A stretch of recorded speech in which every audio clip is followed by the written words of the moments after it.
Hey guys, Bryson Ramos, and man, oh man, the time of the year is finally upon us. Miami Dolphins are kicking off their 2024 season, hosting the Jacksonville Jaguars this Sunday, September 8th at 1 p.m. kickoff Eastern time. Game will be televised on CBS, so definitely check your local listings depending on where you're at. But most of Florida should be covered on CBS with this matchup, given that it is two of Florida's three teams. Very quickly, definitely want to talk about Jalen Ramsey news that ended up breaking today. We will get to that, but that will be at the very end of the video. So if you guys are mostly just here for that, stay tuned to the end or jump to the end, whatever you guys want to do. But let's talk about the here and now, which is this matchup, Jacksonville Jaguars versus the Miami Dolphins. We're going to talk about the gambling lines. So right now, over-under is set at 48.5. The spread is in favor of the Miami Dolphins at -3.5. And then in terms of money line, Dolphins are favored -170. Jacksonville Jaguars +145. In terms of weather for the game, 85 degrees and partially cloudy with sunshine at kickoff. So those are the weather updates. And then we're going to quickly go over the injuries. I'm not going to go too deep into these injuries because a lot of these guys are training camp injuries. But we have Daniel Thomas, safety, questionable for the Jacksonville Jaguars. Patrick Martell, tight end, he's on IR. So is Andrew Wingard, safety. Keelan Robinson, running back, he's on IR as well. And then we have Tayshawn Gibson, senior, safety. He is on the injury reserve / suspended. For the Miami Dolphins, we're just doing the top 5 guys in terms of just notable guys. Jalen Ramsey, cornerback, questionable with a hamstring injury. Malik Washington, wide receiver, he is listed as out. And then a bunch of these guys are on IR or on the pup list. Patrick McMorris, safety, and Cam Smith, cornerback, are on the IR. And then Odell Beckham Jr. is on the pup list, wide receiver. It's a fresh slate. All teams are knotted at 0 apiece except for the, by the time you watch this, there will be 4 teams who have at least played a game, and that is 1, the Baltimore Ravens and the Kansas City Chiefs. Crazy ending to that game. And then 2, the Packers and the Philadelphia Eagles. So yeah, let's just talk about this matchup right now. So we have the Miami Dolphins hosting the Jacksonville Jaguars. Guys, this is a tough matchup for the Dolphins out the gate. But one thing you should know about this Dolphins season is going to be tough almost the whole way through. Got a couple early matchups that are more favorable than anything for the Miami Dolphins. But those later games, most of them on the road, most of them in cold weather areas. So those are going to be some deep tests for the Miami Dolphins. But hey, Jacksonville Jaguars, big moves in the offseason. They got rid of Calvin Ridley, but they did bring in a stud wide receiver in Brian Thomas Jr. in the draft. So those are things to look out for.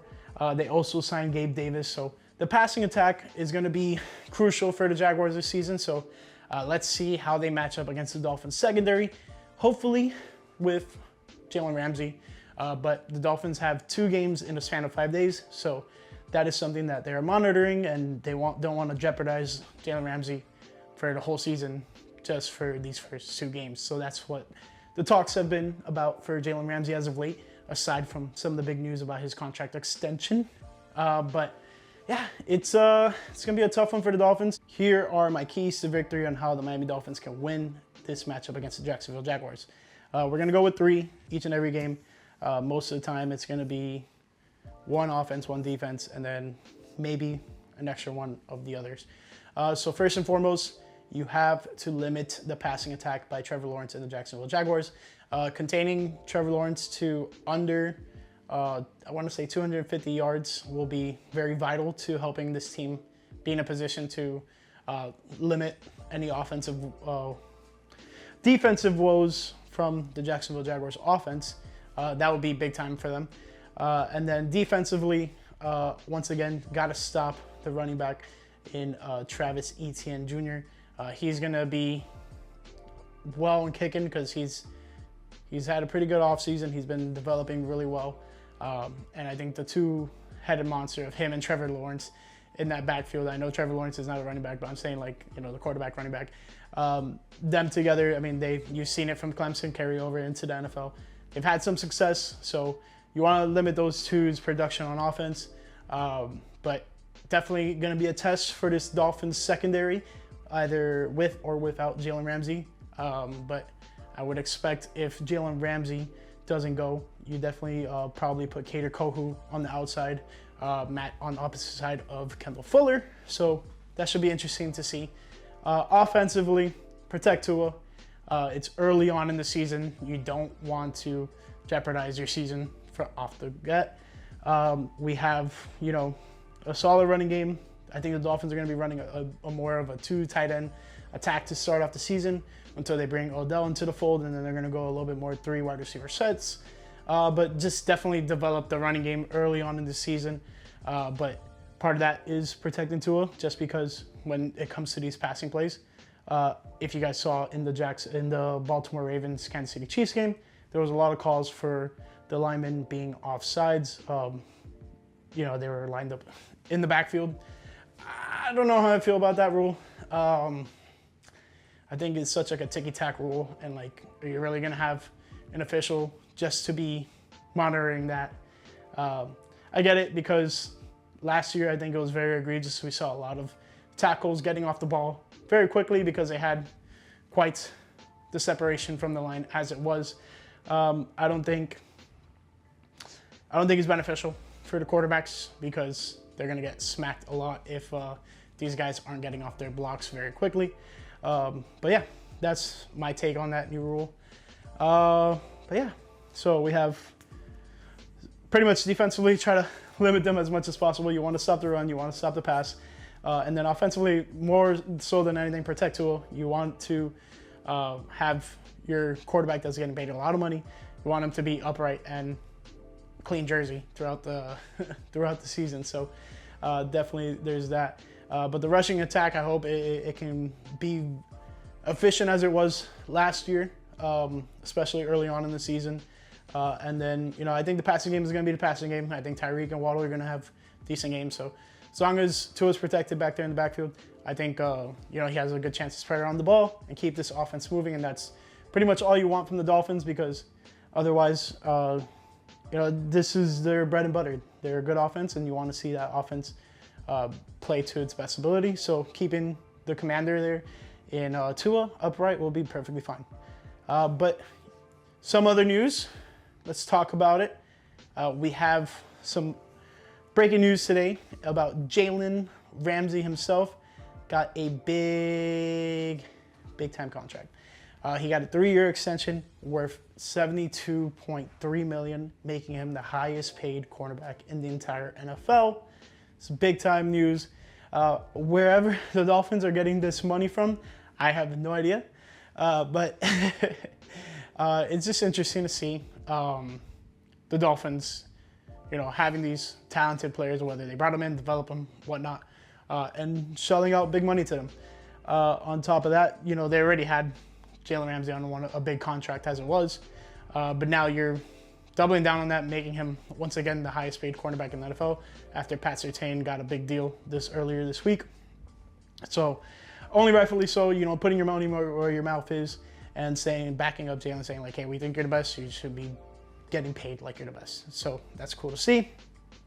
A little excerpt from Omar Kelly. He said he was describing Jalen Ramsey's passionate speech to the team following a training camp practice. He said it was a profanity-laced 10-minute lecture encouraging the team to stop being soft and stressing to every player on the field that if they wanted to be his teammate, they needed to adapt a bully mentality.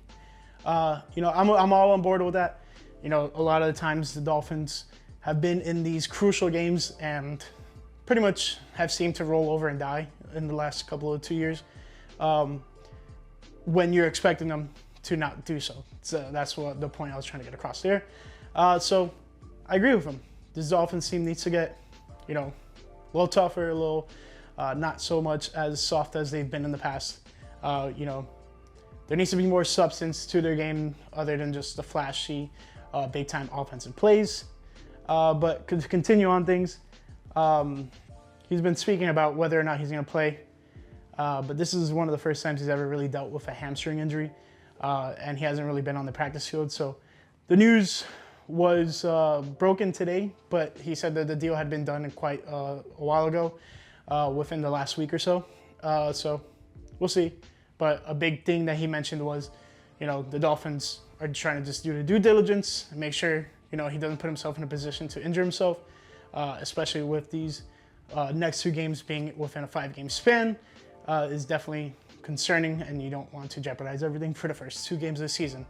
That being said, you want to have your best players out there. Jalen Ramsey is one of the best, not only in the Dolphins organization, but all of the NFL. So that's my take on that. But I'm really happy that they were able to get something like that done for a guy like Jalen Ramsey.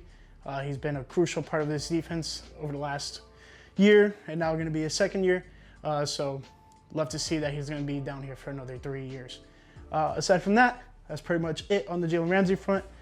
Just to close things off, just update you guys on stuff. I don't know if you saw, have some of the podcast equipment back there. Pod has been going good. We got game day vlogs coming back, so stay tuned for that. They'll probably be released like a day or 2 after the home games or whatever game I do end up going to. So be patient with the vlogs, but they will come out and they'll be fun. It'll be so interesting. I'm so excited. I can't wait. And yeah, that's pretty much it. Hope you guys enjoyed it. I'll catch you in the next one. Peace.